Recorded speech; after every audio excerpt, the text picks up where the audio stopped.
What is up, people? My name's Anton and welcome back to September. Today, in more of a quicker tip video, I'm going to show you guys how you can generate light flickering in Octane. I've actually got a few projects on my plate at the moment, so I sort of wanted to slide this in as sort of like a quick tip. Where I sort of went around this issue today.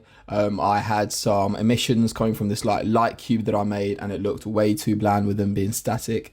So I wanted to find a way to flicker them, and using some OpenEXR sequences, it was pretty easy to sort of import them, and it's actually a technique which you can use in a few ways to create some varying results. But this is generally the kind of look we're going to go for. So if you're creating some, I don't know, dystopian type of scene, or you want to animate your lights a little more, this is the way you can do it inside of Octane. So without any further ado, we will hop straight into our project. So I've actually got it open just here, and you can sort of see the structure of the project itself. It's really not too complicated. We've just got a quick little HDRI setup. We got the cube that I modeled here, and in terms of the lighting, it is literally, these boxes are like glass cubes basically inside this metal sort of like deformed, displaced bit. And in a sec, if it lets me rotate, I can show you the back. We've basically got 4 spheres which are placed more towards the back here, so they didn't like show through this side too much, but they're more visible through the back there. So you can see if I remove the visibility of the glass, you can see them there, and these are what have some emissive materials on it, and these are what are flickering. So the setup is actually really simple. If you've got yourself a model, you should be able to replace this, or just on a light in general. This works better, obviously, if you've got a geometry which is emissive. I'm not sure if this is the technique you can use with Octane lights themselves, but they're interchangeable, so hopefully it shouldn't affect you too much. And generally, this is what we do. So if we head back here, I believe I've got the original project. I've got some cloners here, but I'll just super quickly explain. So what we're doing is essentially, if we take a look inside the material here, we have the diffuse material, literally nothing special like this. Is an Octane diffuse with the emission turned on, black body emission, and inside here we have a 1024 by 1024 texture, which is flickering. And the way you want to do that is basically in After Effects, right? So I'm aware I'm sort of looping around this, but I'm going to open a new project just so I can, or rather, if I delete these, I'll start fresh with some new emissive materials we can use. Sweet. So we've got our model here. We've got the lights positioned in these spheres. I'm just going to save, version up this real quick. And what we can do is generate material. So if we just go material, create Octane diffuse material, this is what it's going to be. We're going to put one on the entire lot for now. On the previous project, I created a different flicker map for each sphere. I'll show you how you can do that in After Effects just to alter the seed a little bit. But it's fairly easy. And what you want to do is find what your basis for emission in your scene is going to be, right? So for me, it was something around 7%, I seem to remember. So what I mean by that is when you generate your emission and place it on your spheres, if I just click this, give this a little quick refresh, it should start emitting, but it's going to be really, really bright, I believe, because the power is at 100. And the scene is like a little more toned down. Yeah, so it just goes completely over bright. So what I wanted, I think I had the power at something like, something quite small. I think maybe like 0.5. And you can kind of see that gave you more of the look I was after. So I wanted to catch the roughness on the glass a little more. I think maybe 2 highest. So you kind of want to find what your sort of ceiling is. The reason I say that is because just for obvious reasons, emission in Octane you sort of need to tweak a little bit with. And what you're going to be doing is getting your image texture and plugging your image sequence in here and then into the emission, right? So we don't need the resolution to be super high, and we don't need to UV the spheres either, because I mean, if we take a look here, they're literally covering the entire mat anyway. So we just make one fairly low res texture and have it flicker. So the way we're going to do that is hop into After Effects super quick, get a new composition, 1024 by 1024 or lower. You want to match it with the composition time in Cinema 4D. So for me, it's 90 frames, 3 seconds at 30 frames per second. If we go up here and you take a look just down here, you can see that it was 90 frames. So that's perfect. And what we can do is go and create ourselves a new solid. We can make it white, and that's going to give us a white solid over 3 seconds, obviously. And then if we go and find, now there's a few ways you can do this, but I have a plugin which makes it super easy, which is the Sapphire Flicker plugin. What we can do is drag that on. And we can set the amplitude to something which works. So if you play this through, this is going to make our sphere flicker, but on quite a small scale. Now you don't want this too high. I made the mistake of making this 10. And what that's going to do, it is obviously going to flicker it. But what it's going to do, if you notice, and we use the page up and page down keys to sort of like flick through the frames, you'll realize that it basically does it between black and white, right? There's no grays. There is there, but it's a lot rarer. It basically flickers, the intensity is much higher, essentially, the amplitude, hence why it's called amplitude. I found the sweet spot was something about 3. And what it meant was that you sort of got more of these grey flickers in between, which made it seem like a little more realistic. Even if that's too much for you, you can make it 1, and you get more of a flicker. So that is what I used. Another technique, if you don't have Sapphire, I'm just thinking now for those that might not, you can keyframe the opacity here. I mean, super easily. You only got 90 frames, so you could just go through, keyframe it up and down, and obviously you've got more control this way. But I mean, it's long in it, but you could do that and just repeat the process over and over again. You could do that, you know, or something like that, and then you could export it out. So that works too, but obviously for me, I tend to prefer using Sapphire Flicker. So if we whack that on, set the amplitude to, I think 1.5 would work pretty well. The way we export our sequences to use in Octane from here is obviously, I already pre-explained this, but this is the texture, the sequence that we're going to put on those spheres. So if we went to File, Export, Add to Render Queue, what you want to make sure you're selecting is Format, OpenEXR Sequence. That is all you need to do. Now you can go here and just create Flickr EXR. So I've already got a folder, but Flickr Sequence. I spelt that, butchered that spelling, but you can go Flick, just call it whatever, and it's going to generate 90 frames of EXR 1 by 1. So just let that do its thing. Shouldn't take too long at all. And you're going to get a nice, well-rounded little flicker here. So what we can do now is go to our material that we generated, just start up Octane real quick so you've got some responsiveness while we do this. So you can drop down your image texture, head in here, find exactly where your flicker sequence is located. So for me it's in here, you want to select the first frame, 0000, hit open. And then when this pops up, if this pops up for you, this is quite important. This is an issue that I kept having.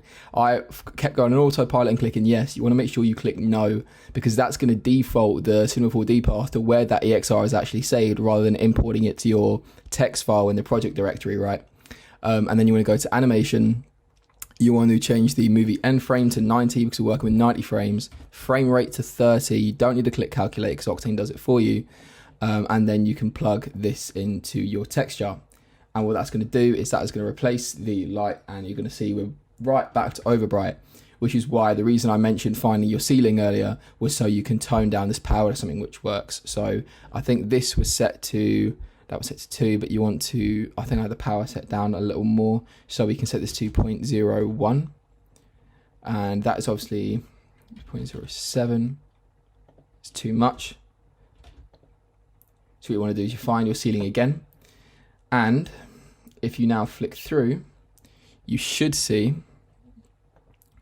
that if we find a frame where it sort of flickers off, just like that, our flicker will be applied to our cube. Now, as I said, this looks better if you sort of use this as a tool. I found it looked better if you didn't. I mean, even in my one, I made the flicker apply to each sphere individually, which looked pretty cool, but it looks a little like unrealistic. Like, how often do you see four bulbs or, you know, tech things sort of like flickering at exactly the same speed at exactly the same time? Looks sick, but I mean, the reason I say use it as a tool is because I feel like it would look better if you had 3 which were static and then just had 1 which was flickering, right? So you could use it as like a light bulb in a scene maybe or something like that. I'm unsure. But generally that is how you go about doing it. So you can obviously, like I said, you can put this directly on the model, or something I may do at some point, I may make a separate video on, is you can use this as environments as well, right? So if you have a shot of something up close and you have some lights, or you've positioned lights in quite a like specific way, obviously lighting being one of the most important parts of CG, and you wanted to animate that somehow, you could replace it, if it's an Octane light, with some geometry which is the same size, and literally animate the light, and it would flicker on like the reflection of whatever shot you're working on. So that's pretty cool. While I'm here, I might try another quick variation.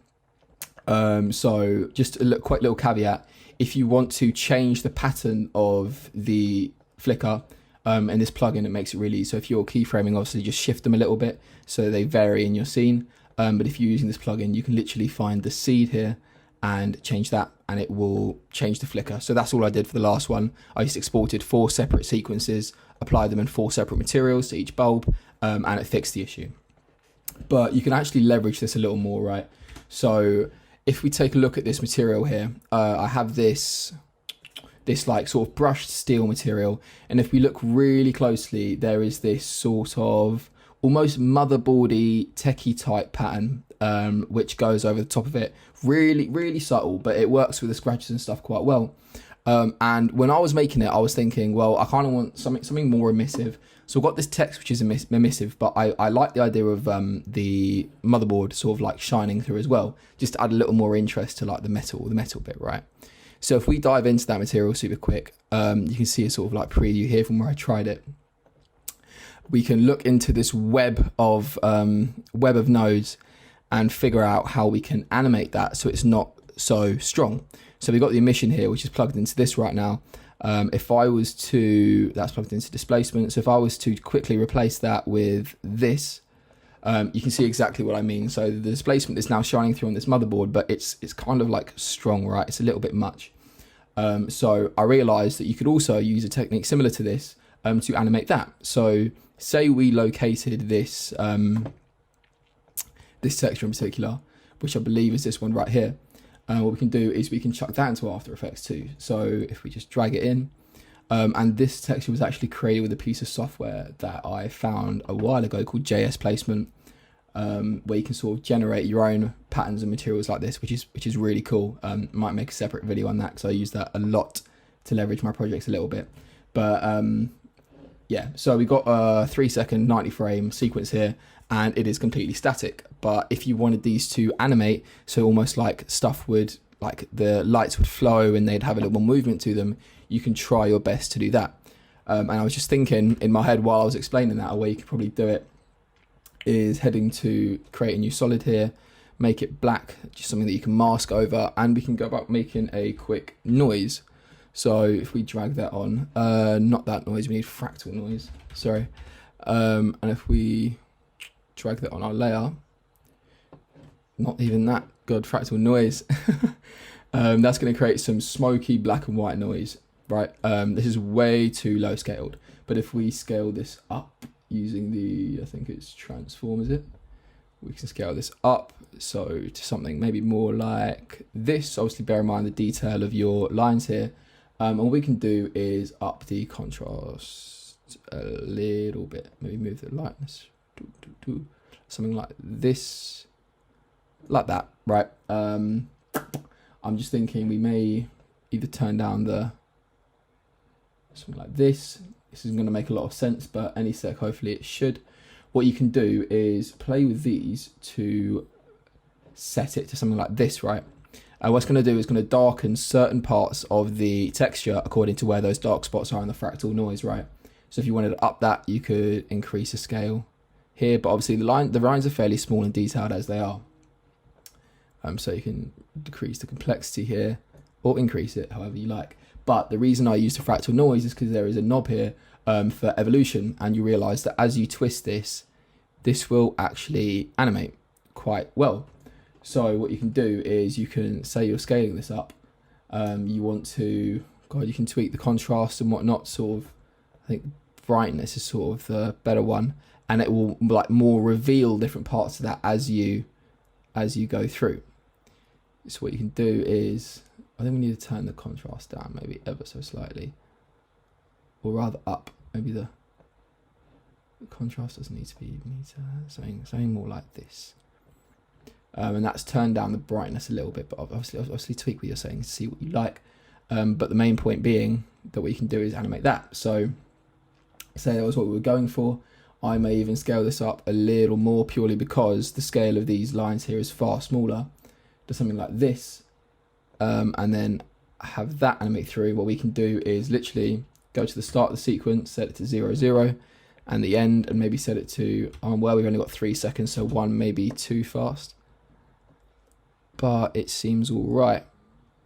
So if we let that play through, I may even want the scale a little higher, so play with what works for you. Nah, that's too high. You scale this down a little more, maybe 1500. You've got to figure out exactly how you want this to look. So your brightness seems to basically be your control. I think I'm more gravitating towards a look like this. So the lines are a little more sparse. And then, oh, it should animate, but for some reason it's not. Set this back to 1 here. You can see these move about, and I think we'll render this out now. So if we do that exactly the same way, hit to add to render queue, delete this, and set this to our open EXR sequence and hit OK. We can locate our flicker sequence. We can just do a new one. Motherboard. I have random names for my stuff. You can see my literally behind all my projects, it is just nodes plastered together and random document names. We can go JS flick, make sure we save that, and render it out. And then using literally the exact same process as last time, we can let this do its thing. We haven't checked out the resolution for this one, so it may actually take just a little longer. So I think that texture may have been about 8K by 8K, so my PC slowed up a little bit. Bear that in mind when you're exporting, double check your res. But the concept remains the same. I've duplicated that because that one had far too many connections. So it's just another image texture node. Make sure you got your transforms plugged in so they're to the same scale. And in theory, if you locate wherever your image sequence was, so this one might be a little bit techie. We can find in here, motherboard sequence, locate the first frame, making sure we're hitting open, and just click no here, go into animation, end frame 90, movie frame rate 30. And in theory, if I don't think we need to change the emission power too much here, should be pretty good. We can grab this now and plug that into our texture. And if we just shoot a quick save, always safe to do when you're making new connections, we can give it a quick render and see if the look is what we were after. So let's let this update. And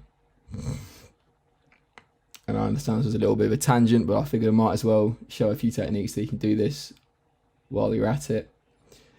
And if we wait for our result, you can see that we are getting emission shine through, although the power I think could be a little higher. So if we work with that, set the power maybe to something like 10. Just take a look real quick. Obviously we want to scroll through this. You can have a look. So we can let's just create our render zone real quick here and maybe try to troubleshoot this because I'm not seeing too much diffusion emission. Turn the power up a little bit. Okay, so we just need to make sure we got the power turned all the way up. In this case, maybe we can make it like 50 because I actually want to see the emission, funnily enough. So we can turn that up. I could have done with having the noise scale a little lower down here, but you can always counteract it with what you have available to you, and you'll see that as you flick through here, those should change. Hold on, if we just flick to a new bit, you can see those animate through, albeit quite slowly, but generally with a little bit of trial and error. That's how you can animate some pretty sick textures. I mean, we can make this more obvious if we were to just turn the lights off flick through here, we can see these lights sort of move about. So with that being said, thank you guys for watching. Apologise for a shorter video today, but I really wanted to shine a light on this tip real quick. Well, pun not intended. Just so you can sort of employ it a little more in your projects and stuff. I remember thinking about this quite a few times. I was thinking, shit, how do I time my lights in Octane? There was no real way to do it. And so I sort of found this workaround. So I hope this helps you guys out. I hope you guys can employ it in something cool. If you do, tag me. I would love to see it. And I will see you very soon with some more tips and tricks, I suppose. Thank you guys for watching.